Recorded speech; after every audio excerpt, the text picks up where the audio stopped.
আমি ছিঁড়ে ফেলেছি ডায়েরির পাতা, যেখানে লেখা আছে হাজার স্বপ্নের কথা। শুধু ছিঁড়তে পারি না মনের পাতা, যেখানে জমে আছে শুধু হাজার কষ্টের ব্যথা।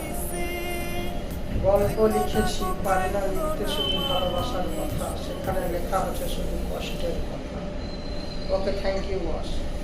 দেখেন কত সুন্দর ডিজাইনের শাড়ি বানাচ্ছি, খুবই সুন্দর, খুবই সুন্দর কালার, খুবই সুন্দর ডিজাইন, অনেক সুন্দর। দেখেন এটা আঁচল, এটা আঁচল।